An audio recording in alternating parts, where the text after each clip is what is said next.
in the heart of winter. Cold, clear, silent, still. Coldness, clearness, silence, stillness. Stars, moon, sun, fire, starlight, moonlight, sunlight, firelight. Hello to each and all of you there and everywhere you're leaning in to Floating Poetry Broadcast number 36 in this weekly series, and our last of this incredibly unexpected and unimaginable year of 2020.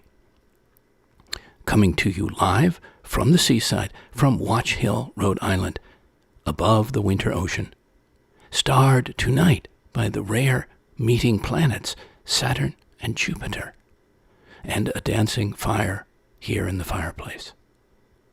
This is your poet and poetorialist, sometime alchemist, Colin Goedecke, inviting you this week into the heart of winter, of this season of stillness, quietude, ingathering, and moving back toward the light.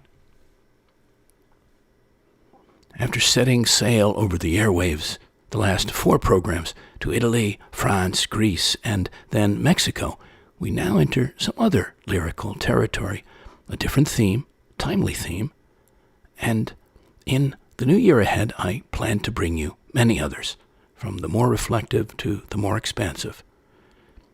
Intuitively and intimately, I've gathered elements that, to your floating poet, speak to the senses and essences of winter, and am making these gatherings and this broadcast my gift to you and to the world that may find and listen to it beyond here and now. So, let the winter begin. When I felt into winter, and what experience I might craft, create, orchestrate, summon up for us, what arose were a constellation of touch points from the winter light, the snow, the cold, warmth, the trees, the stars, stories, storied writers, poets, mythologies, to feasts, blazing hearths, ancestors, ancients, old ways, old wisdoms, the deep, deep quiet. The time for facing in, gathering in, and more. So let's go there. Let the poet Dylan Thomas, wonderful Welsh poet, to lead us in. July 1945, A Winter's Tale, his poem, A Winter's Tale. This is how it begins. It is a winter's tale that the snow-blind twilight ferries over the lakes and floating fields from the farm in the cup of the vales, gliding windless through the hand-folded flakes, the pale breath of cattle at the stealthy sail, and the stars falling cold, and the smell of hay in the snow, and the far owl warning among the folds, and the frozen hold flocked with the sheep-white smoke of the farmhouse cowl in the river-wended vales where the tale was told. Thank you, Dylan Thomas. I'm going to share a little bit more from him in a little bit, but I thought we'd move into things also with the writer, poet, and naturalist Henry Beston back in time in his book, The Outermost House. Wonderful book. And he, in the 8th chapter, which is called Night on the Great Beach, this was the subtitle of the book is A Year of Life on the Great Beach of Cape Cod. And he writes this: Our fantastic civilization has fallen out of touch with many aspects of nature, and with none more completely than night. Primitive folk, gathered at a cave mouth round a fire, do not fear night. They fear, rather, the energies and creatures to whom night gives power. We of the age of the machines, having delivered ourselves of nocturnal enemies, now have a dislike of night itself. With lights and more lights. We drive the holiness and beauty of night back to the forest and the sea. The little villages, the crossroads even, will have none of it. Are modern folk perhaps afraid of the night? Do they fear that vast serenity, the mystery of infinite space, the austerity of the stars? Having made themselves at home in a civilization obsessed with power, which explains its whole world in terms of energy, do they fear at night for their dull acquiescence and the pattern of their beliefs? Be the answer what it will, today's civilization is full of people who have not the slightest notion of the character or the poetry of night, who have never even seen night. Yet to live thus, to know only artificial night, is as absurd and evil as to know only artificial day. Thank you, Henry Besson. There's a lot to chew on there, and this goes back decades that he wrote that, and how apropos in its way right now. Walt Whitman wrote from when he was recovering from a paralytic stroke. He contemplated how art feeds life so that life itself becomes a victual of the poetic. This was 1876, and he wrote this, headed it, A Winter Day on the Sea Beach, C-beach, which is where I spend my time right now, this winter. The attractions, fascinations that are in sea and shore, how one dwells on their simplicity, even vacuity. What is it in us, aroused by those indirections and directions, that spread of waves and gray-white beach, salt, monotonous, senseless, such an entire absence of art, books, talk, elegance, so indescribably comforting, even this winter day, grim yet so delicate-looking, so spiritual, striking, emotional, impalpable depths, subtler than all the poems, paintings, music I have ever read, seen, heard. Yet let me be fair, perhaps it is because I have read those poems and heard that music. And Henry David Thoreau wrote, In this lonely glen, with its brook draining the slopes, its creased ice and crystals of all hues, where the spruces and hemlocks stand up on either side, and the rush and sere wild oats in the rivulet itself, our lives are more serene and worthy to contemplate. In winter we lead a more inward life. Our hearts are warm and cheery, like cottages under drifts, whose windows and doors are half concealed, but from whose chimneys the smoke cheerfully ascends. His daily practice: take long walks in stormy weather or through deep snows in the fields and woods, if you would keep your spirits up. Deal with brute nature. Be cold and hungry and weary. We must go out and re-ally ourselves to nature every day. We must make root, send out some little fiber at least. Even every winter day, I am sensible that I am imbibing health when I open my mouth to the wind. Staying in the house breeds a sort of insanity always. Every house is in this sense a hospital. A night and a forenoon is as much confinement to those wards as I can stand. I am aware that I recover some sanity which I had lost almost the instant that I come outdoors. Thank you, Thoreau. Adam Gopnik, our current time writer, which some of you may know, wrote this lovely book called Winter 5, Windows on the Season. And he said the romance of winter is possible only when we have a warm, secure indoors to retreat to, and winter becomes a season to look at as much as one to live through. Without the stress of cold in a temperate climate, without the cycle of the seasons experienced not as a gentle swell up and down, but as an extreme lurch, bang, from one quadrant of the year to the next, a compensatory pleasure would vanish from the world. There is a lovely term in botany, vernalization, referring to seeds that can only thrive in spring if they have been through the severity of winter. Well, many aspects of our life have become, in the past several hundred years, vernalized. Even those who live in warmth recognize the need for at least the symbols of the cold, as in all that sprayed-on snow in Los Angeles in December. If we didn't remember winter and spring, it wouldn't be as lovely. If we didn't think of spring and winter, or search winter to find some new emotion of its own to make up for the absent ones, half of the keyboard of life would be missing. We would be playing life with no flats or sharps on a piano, with no black keys. Thank you, Adam Gopnik. I was reading the Daily Ohm, which I get every day, which is I enjoy, and appreciate certain reminders and daily OM. Many plants, the other day it said, like the tulip and the apple tree, would not blossom in the springtime were it not for the period of dormancy that is the gift of winter's chill. Their example can inspire us to use this season of slumber to cleanse ourselves of spiritual and emotional detritus, like flora shedding lifeless foliage, so that we too may emerge from under the frost refreshed and renewed when spring arrives. Well, may that be so for each and all of us. Apropos of that, I came across this piece from the Druid's Garden, Spiritual Journeys in Tending the Land, Permaculture, Wildcrafting, and Regenerative Living. This was very interesting and maybe helpful to some of us. So they're talking about here herbs for visionary work at the winter solstice and winter. Plants are our medicine, our teachers, our friends, and help us to connect deeply to spirit in a wide variety of ways, including through spiritual work. Long before recorded history, our ancient ancestors used plants of all kinds.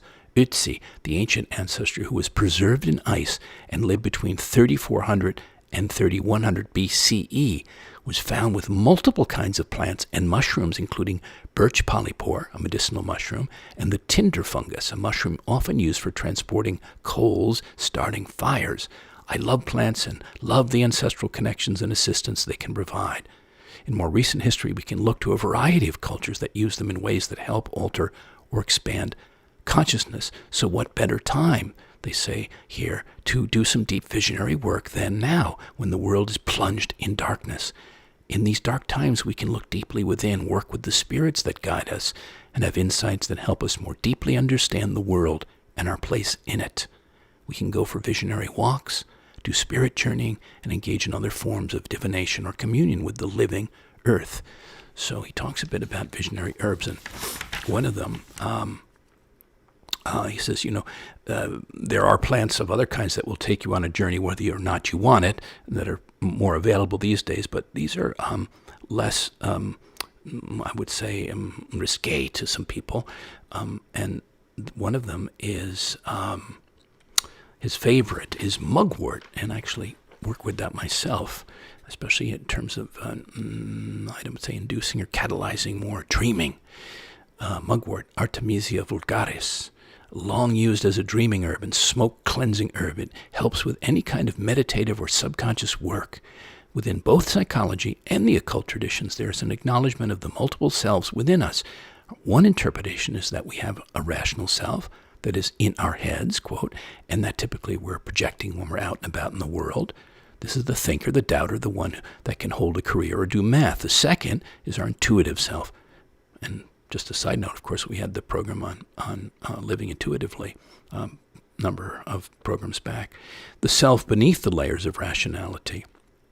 And there are many of those layers, perhaps the one that comes out during meditation, spiritual work, and other deep practices.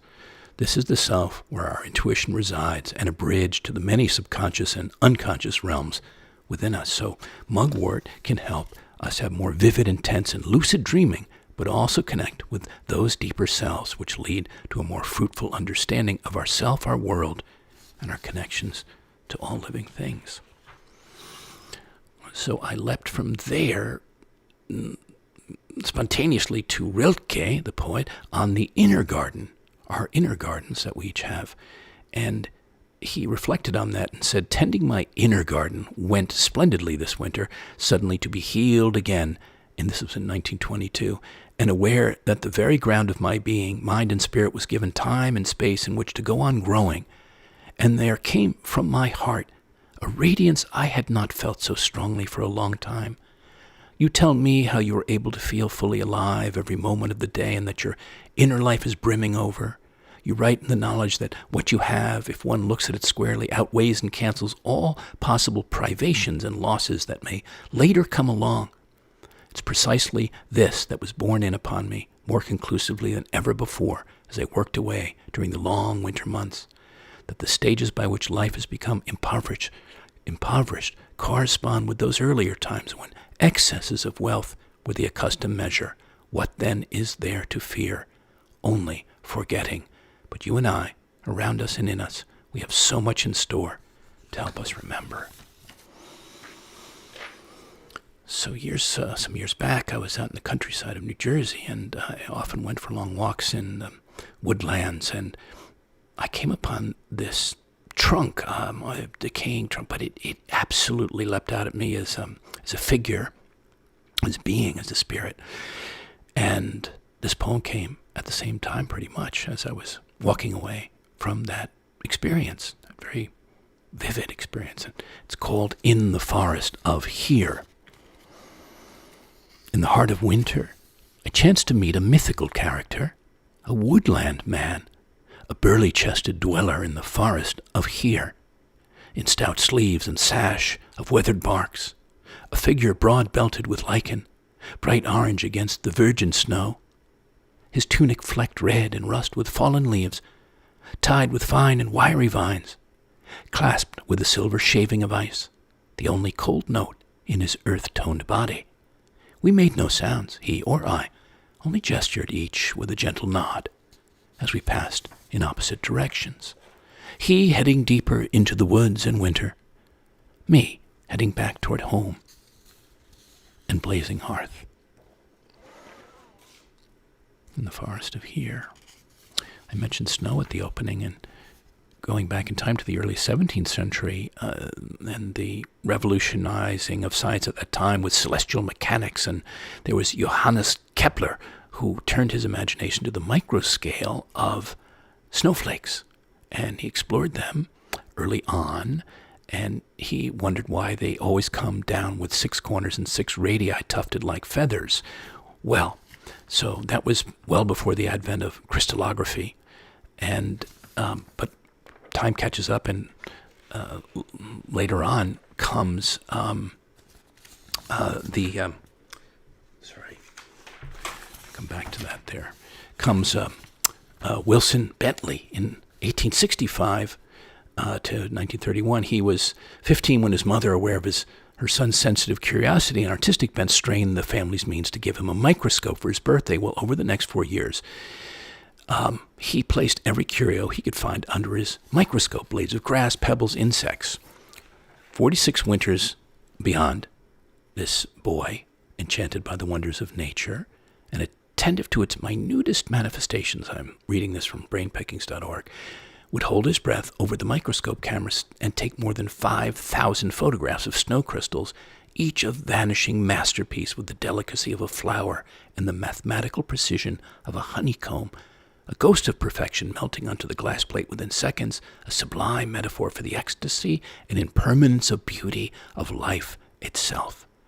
A generation after the invention of photography recalibrated our relationship to impermanence. He devoted his life to popularizing the uniqueness of snowflakes and helping others appreciate the ephemeral masterpiece of design that each snowflake is. And there's a beautiful book out of his work of those snowflakes. Not all of them, but many. Marvelous. There's an enchantment some of you have felt, may feel, when the first frost comes. Man of the Northeast, as I've been for most of my life, I love that experience, and wrote about it once in early December. First frost. Waking in a quiet country house, gabled by unbridled trees, to a first fairy dusting of winter. Seeing the crystalline rime on the grass where families of deer, usually silently moving, may have passed earlier, near dawn, with a slight sound of crisping in the air beyond my window and still dreaming ears. As their cloven hooves gently bent the frozen blades, and their stiff but soft white tails floated by, mirroring the first morning frost. I'm also, like Adam Gopnik and Bentley and many others, mad about snow and in love with snow and parts of winter. Maybe not always the bitter cold, but elements. And on Central Park, where I lived for quite a long time, one January, snowfall. It powders down onto the heads and shoulders of men, houses, and horses, whitens the teeth of picket fences, lathers the bristled faces of northern forests. It bows down to the outstretched arms of trees, tongues of children, the folded wings of sleeping owls. confettis down past millions of living room, bedroom, office, train windows, seen and unseen. Swirls down in great silence. Eloquence. All pure, hushing, comforting presence. Well, while we're at it, one other snow poem for you snow lovers, or wanting snow in places you may not get it and might be delighted to have some flakes flying in. You might enjoy this one that took me back in time to my childhood, as happens often. It's called Snow Blows. Snow blows about, white on gray, on this frosty country morning, slowly blanking out the landscape, dusting the air, the eyelashes with fresh, wet crystal feathers, and tasting, through the breath, of my mittened and mufflered childhood winters, of mauve mountains, distant robins, imagined ice palaces.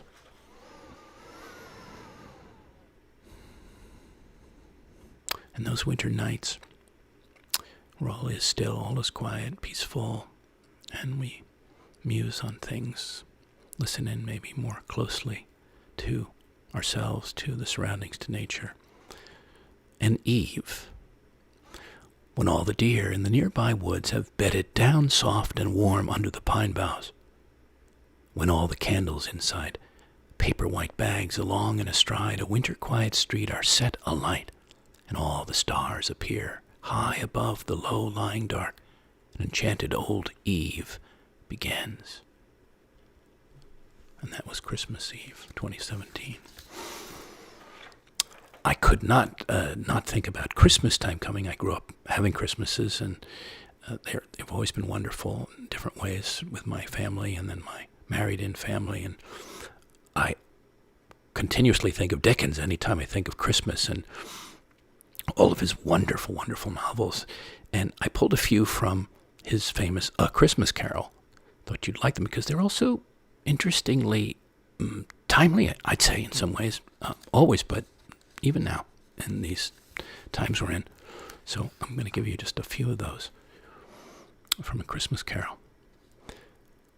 It is a fair, even-handed, noble adjustment of things that while there is infection in disease and sorrow, there is nothing in the world so irresistibly contagious as laughter and good humor. I will honor Christmas in my heart and try to keep it all the year. I will live in the past, the present, and the future. The spirits of all three shall strive within me. I will not shut out the lessons that they teach. No space of regret can make amends for one life's opportunity misused. Charles Dickens. So we come back for a moment because my favorite Christmas story of all time that I read ritually, I suppose, every Christmas at some point, Christmas Eve, Christmas Day, somehow to myself or anyone else I may be with, if they'd like to hear it. I'll just give you a few slices of it. Is Dylan Thomas, A Child's Christmas in Wales. And it opens this way. One Christmas was so much like another in those years around the Seatown corner now and out of all sound except the distant speaking of the voices I sometimes hear a moment before sleep, that I can never remember whether it snowed for 6 days and 6 nights when I was 12, or whether it snowed for 12 days and 12 nights when I was 6. All the Christmases roll down toward the two-tongued sea, like a cold and headlong moon bundling down the sky that was our street, and they stop at the rim of the ice-edged fish-freezing waves, and I plunge my hands in the snow and bring out whatever I can find. In goes my hand into that wool-white bell-tongued ball of holidays, resting at the rim of the carol-singing sea. And later, but that was not the same snow, I say. Our snow was not only shaken from whitewash buckets down the sky, it came shawling out of the ground and swam and drifted out of the arms and hands and bodies of the trees. Snow grew overnight on the roofs of the houses like a Purin grandfather moss, minutely ivied the walls, and settled on the postman opening the gate like a dumb thunderstorm of white, torn Christmas cards. And later, sometimes 2 hale young men with big pipes blazing, no overcoats and wind-blown scarfs, would trudge, unspeaking, down to the forlorn sea, to work up an appetite, to blow away the fumes, who knows, to walk into the waves until nothing of them was left but the two furling smoke clouds of their inextinguishable briars. And he ends it this way. Always on Christmas night there was music. An uncle played the fiddle, a cousin sang Cherry Ripe, and another uncle sang Drake's drum. It was very warm in the little house. Auntie Hannah, who had got on to the parsnip wine, sang a song about bleeding hearts and death, and then another in which she said her heart was like a bird's nest. And then everybody laughed again, and then I went to bed, looking through my bedroom window out into the moonlight and the unending smoke-colored snow. I could see the lights in the windows of all the other houses on our hill, and hear the music rising from them up the long, steady falling night. I turned the gas down. I got into bed. I said some words to the close and holy darkness, and then I slept. A Child's Christmas in Wales. Wonderful story. Well, I mentioned at the opening about, many of you know, most of us may know that, about this conjunction of this rare conjoining of the planets of Jupiter and Saturn, last seen 800 years ago. And I decided what to honor with a few poems, planetary poems. This one is has a bit of planetary romanticness about it, and it's Saturn's rings. It's a love poem, but it brings those planets into the picture. So I'd like to share it with you. It was written in January, back in 2005, so 15 years ago. Feels like the other day, but sometimes. Saturn's rings. I'll slip Saturn's rings around your fingers, the moons of Jupiter around your neck, Orion's bright belt around your waist. I'll garland your hair with solar flares and soft clusters of stars. I'll drape your breasts with strands of Perseus, and your thighs with Milky Way and the silk red shadow of Mars. Saturn's rings. Ted Kusser, wonderful former poet laureate from the Great Plains, first ever from the Great Plains. I think he was twice in a row the poet laureate.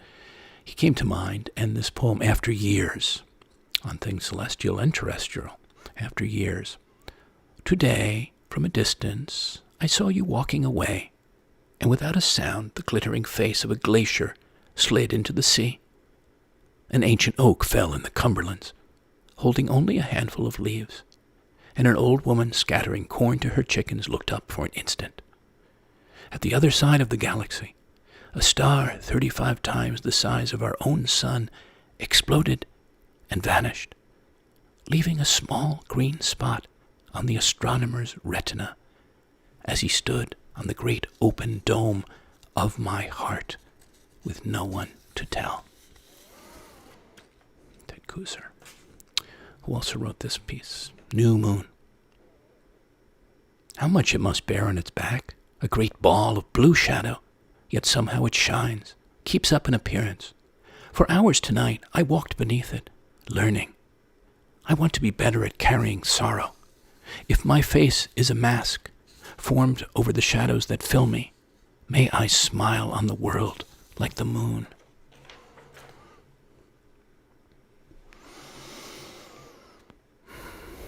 Well, a little farther on the lyrically lunar, offer you this from last year, February, when it was the snow moon, when the Native Americans named all the moons, and the snow moon happened in February, and I wrote this while I was visiting one of my very dear friends, Roger and Irvy, and this poem came to me that night. The snow moon, as everyone was asleep, pours down its fairy tale light onto the sleeping garden dreaming of spring, onto the red-tiled head of the house and all the soft-blanketed house-dwellers here, onto the faithful old dog, the bright-feathered hens, the rows of hats and wine-glasses, the jars of healing herbs, into the veins and roots of all the plants growing wild and well here, through all the night darkness, into words of wonder and praise on a snow moon whitened page. And then last of our lunar, adventures here for a moment. How about a poem, recipe poem of a kind? Cold star soup. To our thick soup of stars, we add half a cup of Milky Way and garnish with croutons of moon. I said one of the things that sprang to mind about winter and ruminations and musings was ancestors and the ancients. And so here's a poem by William Stafford from his collection, The Way It Is. Apropos of ancestors, I have a few different ones here for us to call them to mind, call them forth, our energy of our ancestors. There were a lot of wise ones, and we could use their wisdoms. People Who Went By in Winter is the title. The morning man came in to report that something had crossed the field in the night during the storm. He heard ribbons of wind snap at their tether and a sound like some rider saying the ritual for help, a chant or a song. When we went out, all we found were deep, slow tracks in freezing mud and some sticks tied together hanging from the lowest branch of the oldest tree by the river. While beginning snow eddied and curtained thicker and thicker on, we looked. The grass hurried by, seething, then silent, brown, all the way to the west, a little touch-by-touch trail to the mountains. Our boss turned back. No, we can't help them. They sing till they find a place to winter. They have tents. They make it, somehow. He looked off that long way, where the grass tossed. Riding home, he told us, my people were like them. Over around Grand Prairie, slaves once, then landowners. Now they pass like this, and I hear them because I wake up and am partly theirs. He looked at every man, and he put his hand on the neck of his horse. They are our people, yours and mine, all of us, he said. In every storm, I hear them pass. I've had my own waking experiences of the ancients, of dream experiences, of course, as maybe you have, but waking ones. And I was in the woodlands a few years ago and saw this site, I talked about in the forest of here and that character. Well, here were other ones that animistically appeared in the woods to me, of tree forms. Dead tree forms, dead, rotting, beautiful shapes and sculptures, and there were these figures. There was this procession, and this poem, Like Druids, it was for the Loantica Woods that I was going through that day. On a bright winter day of cerulean sky, often oft-trodden path winding through a gold leaf-matted weald, a silent procession of druid-like figures. I see the last three, who file behind the upturned base of a long-fallen birch, whose roots are bared like broken veins at the surface of the still clinging soil. Tree people of this place, wooden, weather-beaten, one paused, limbs raised, in supplication or joyous appreciation to the sun. The next, eager to reach a sacred solar ceremony. The third, tall, conically hatted, staff in wind-smooth hand. A seasoned veteran, long wise to the ways of the earth and spirit world, who completes the curious train and scene I witness from a slight, imagined, illuminated distance. Like druids. As poetorialist for the last Winter Olympics, that was in Pyeongchang in South Korea. This was a piece I composed. I actually composed one for each of the sports and athletes of each of those sports, which there are quite a few. And this one was in honor of the Olympic cross-country skiers. Title is Locomotively.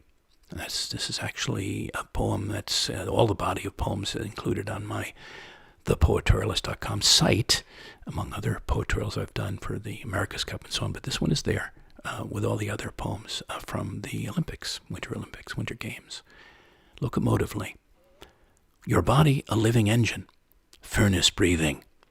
Everything inside full steaming as you stream through deeply lyrical snowscapes, moving in long forward strides, tracking side to side, limbs, lungs, and spokes working so locomotively, in such harmony, the way Scandinavians traveled with fort and fire through their frozen worlds 5 millennia ago.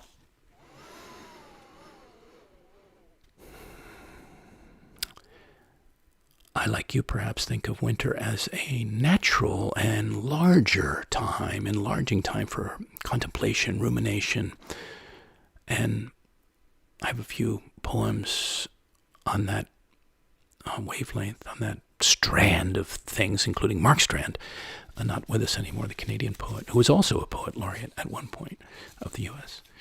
Lines for Winter, Mark Strand, from his selected poems.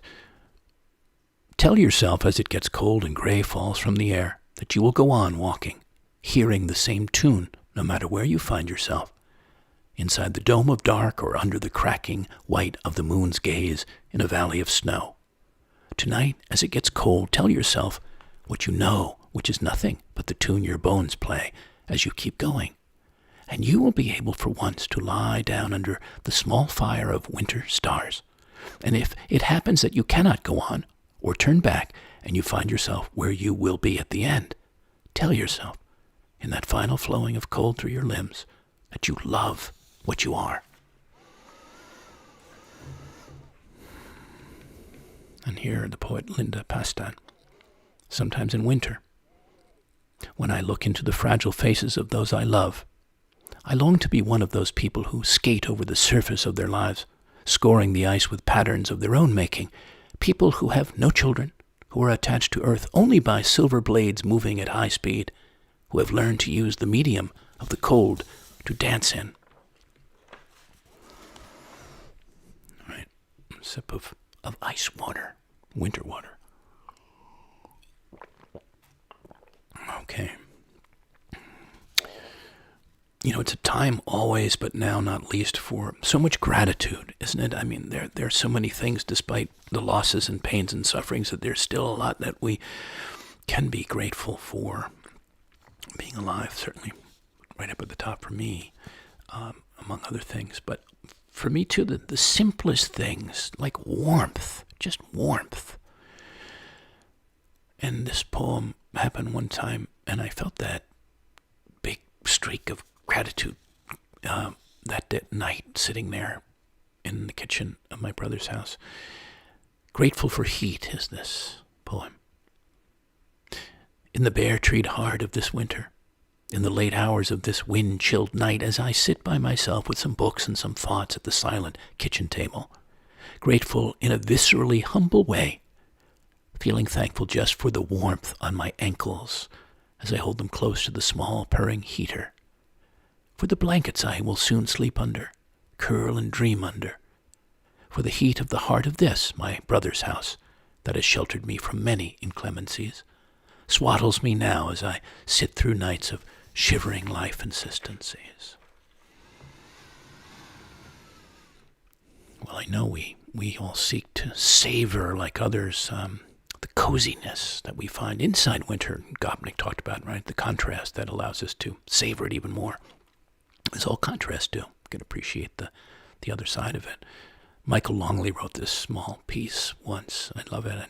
It's called Snow Hole. Snow-hole, H-O-L-E. Falling asleep in the snowscape of the big double bed, I wrap my hand around your hand until they catch fire, and the snow begins to melt, and we sink down and down, the fire in ourselves. How many feet below the morning? Should our fingers burn out at the bottom of the snow hole, smoke will escape up the glass chimney into the bedroom. Isn't that lovely? Thank you, Michael Longley. Eamon Grennan, Anglo-Irish poet. This is just the first part of that similar idea, I suppose. We could say the warmth of home, right, in all the best ways. At home in winters, and how this begins. We sit across from one another in front of the fire, the big logs clicking and hissing. Outside is bitter chill, branches stiffen, grow brittle as crystal. You're sewing a skirt, your mouth full of pins, your head swimming with Greek and Latin. You frown so not to swallow any pins when you try to smile at me, slumped under my Times literary supplement and bewailing the seepage of my days, the way my life runs off like water, yet inexplicably happy at this moment, balanced between us like a tongue of flame skiving a pine log, seeming to breathe, its whole involuntary life spent giving comfort. This could be a way to live, nothing going to waste, such fullness taking off, warm space, a fragrance. So warmth and firelight and hearth, the hearth and the symbolism and realism of the hearth, all the way back to the earliest in time of beginning of fire. And I'd done a immersive experience outdoors called Around the Fire, and this was the theme poem that I read. There was drumming and beautiful smudging and giant bonfire, and this poem led everything off. And there are a few of you listening tonight that were actually present for this. And one beautiful man who unfortunately has left the earth, Jonathan Yavolo, remarkable man who I had the grace to know and had the grace to have sitting around that fire that day. I'll never forget that, our spirits together. So to him and to his beautiful wife who may be listening tonight, we'll do this as an honoring of him as well. Around the fire, where the light dances on a circle of faces, where the heat toddies the spirits and all close-gathered bodies, where, since epochs and eras long before, Native Americans honored the four winds under new and full moons, before the Zoroastrians lit the great fire at Yazda that glows on millennia later, before the Druids, Bedouins, even before Apollo and Vulcan, Ogun, Fuji, Anyi, and Granus, Pele, and Mishquatl, when early man made fires in the green, dark hearts of forests, in the open mouths of sheltering caves, where across all human time, voices, songs, music, drum beats, and heartbeats rose, with the sparks, cinders, and smoke, into the sky, toward the sun by day, toward the distant listening stars by night, of lilting kinds, offering, celebrating, and other anciently sacred, wordful and wordless kinds, where some of our own ancestors once surely stood or sat, meditated, chanted, or danced with wild abandon, naked or painted, or hatted and coated, till the last of the embers died out, gave way to the great silence and stillness of the earth around them, of the vast and mysterious world folded and unfolding around them, where we can gather, go further in, invite and embrace our own kindling, crackling, blazing from the center of our beings. Let forth our own fire to reach and touch, light and warm every circle of our lives, our living, all our making, all our loving. Around the fire. And then taking time to hibernate in a way, to go inside, to go within. It's so vital, and especially in these strange times, to go within and come to other nonverbal understandings of self and life, rethink, reimagine, or just be still and see what arises. So I wrote this partly to myself at the time when I needed to do that also in my life, but in this particular winter of 2015. It's called The Hibernate. Burrows away, goes deep inside, slows down their emotional metabolism to enter another state under the skin, retreat into another rhythm, a hidden rhythm, months to years, however long it takes, to discover, cross over to other recesses of the self, often unfindable in the open air or on the outsides of the world's daily doings, its diverting comings and goings, to transition in a much lower modulation of heat, breath, beat of heart, through a freeze-framed change of season, life, weather, then reemerge, spring out, at a right time, a natural knowing time, through sifted layers of stillness, darkness, and chill, into welcoming foyers of liveliness, newness, and thaw, with more freshness and growth, more self-presence and strength. So we're coming down toward the last stretch of today and now in this last broadcast of the year. I'll read you a few, if you like. Every solstice that I can, when I'm inspired, and equinox, I compose something. And this was 2017, but it's an invocation to where we can go from here. And it's called Your Solstice, but it's SOULSTICE. Any time when the shortest part of yourself gives way to the longest, the deepest, when the darkest parts are dispelled by the lightest, the finest, whenever the axis of your body and soul can twine surely, phenomenally together and lead you out through any place of winter to every place of greener.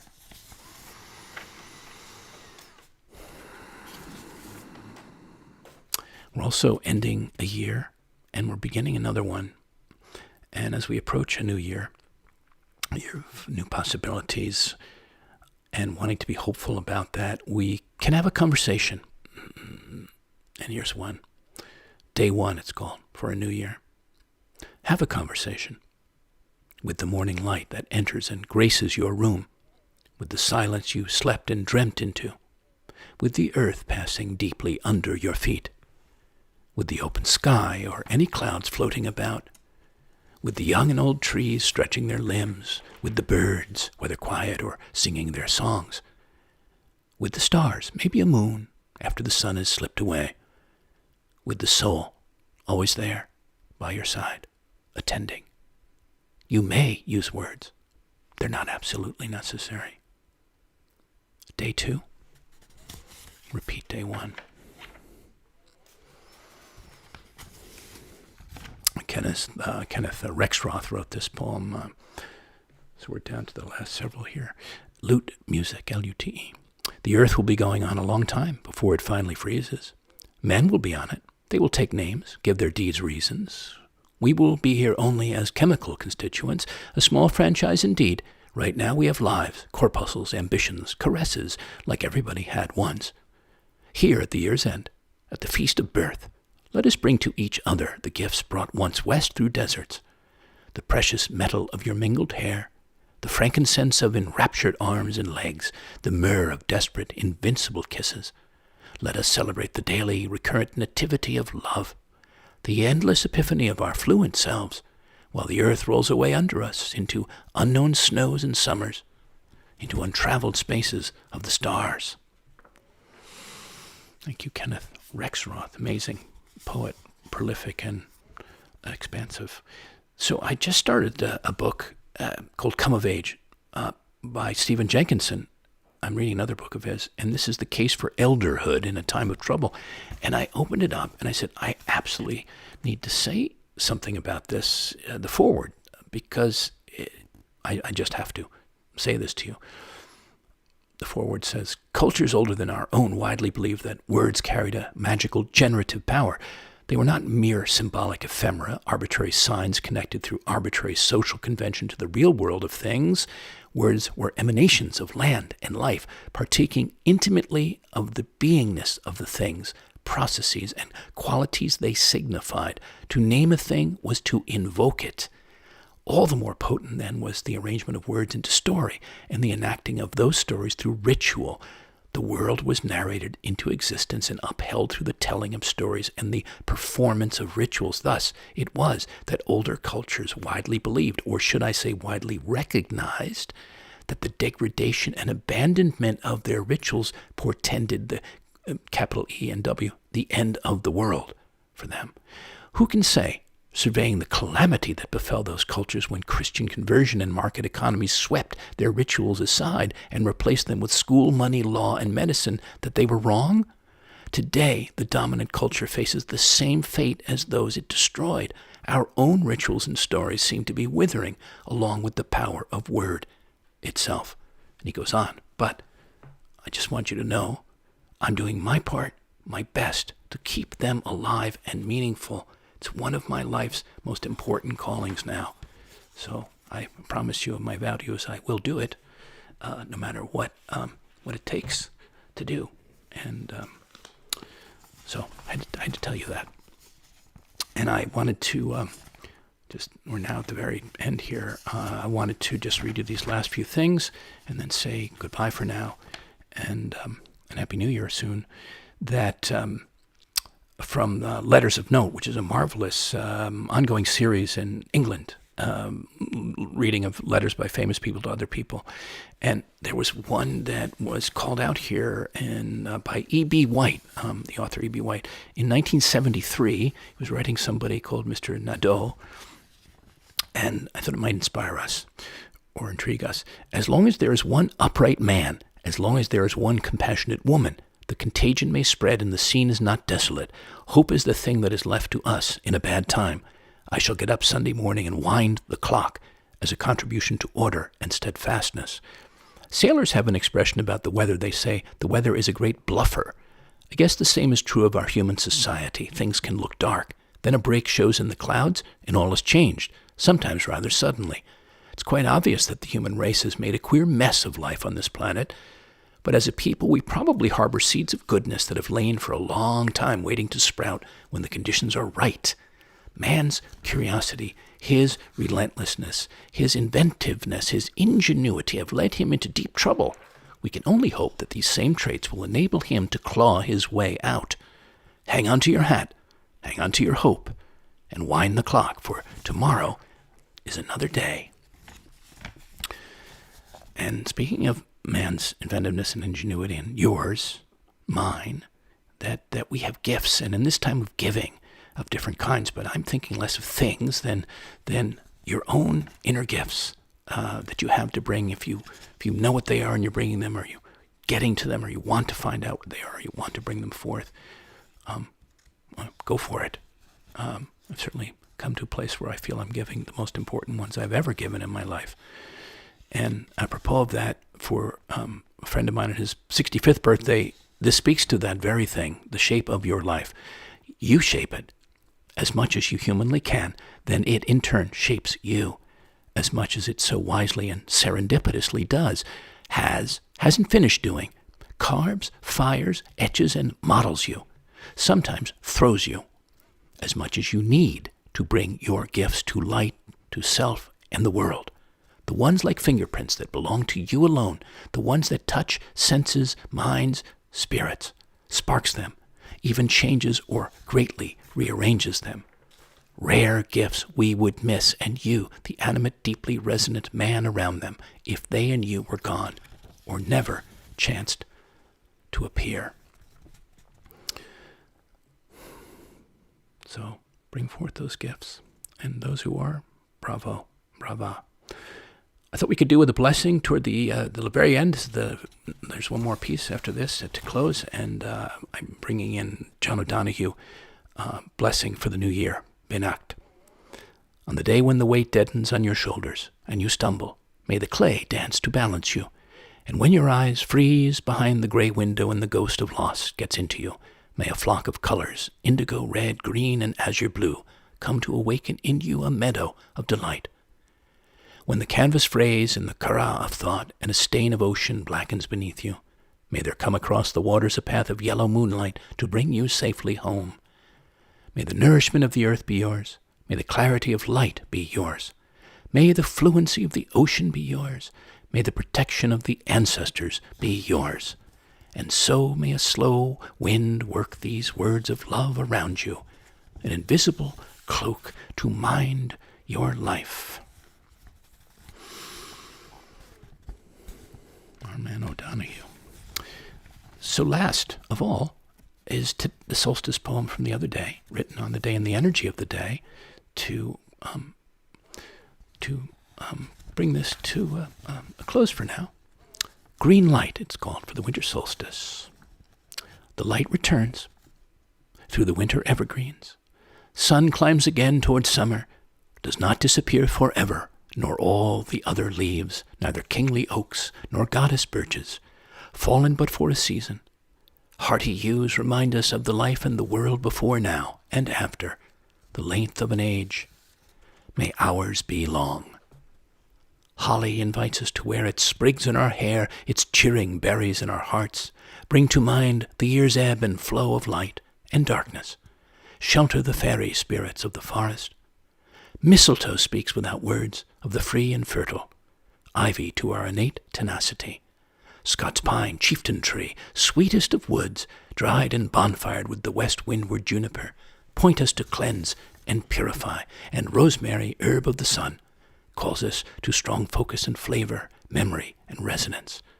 Each and all green lights for us to travel a winter with, accompany us a winter through, signal us in nature's form, show us the beauty, the enduring mystery of other anciently sacred realms, and here remembered ways. Green light. Thank you again for listening in, for feeling in, and being part of this winter experience. And thank you, too, for those helping to support these weekly programs and my poetic arts with your donations of literal and other kinds, and your big enthusiasms. Every note you send me is a gift, not just contributions which you can make of any size by PayPal or Venmo or directly through my site. As before, I would welcome fitting invitations to have me as an artist in residence to create new work for a month or a season ahead, or sponsor part of an arising art project. I also encourage your wonderings and wishings, and feel free to send me yours around this or any earlier broadcast, what you'd like to have me deepen more into, have me expand on. I'd like to answer these in a special program in late January. Just email me at colin@thepoetorialist.com. Meanwhile, replays for all the programs are hearable and shareable online. I invite you to lean in next week in the new year, first week of the new year, or soon again. Until then, dear listeners, good winter days ahead, days of taking in the natural beauty, mystery, and stillness of the season, and bright spirits. My gladdest tidings to you.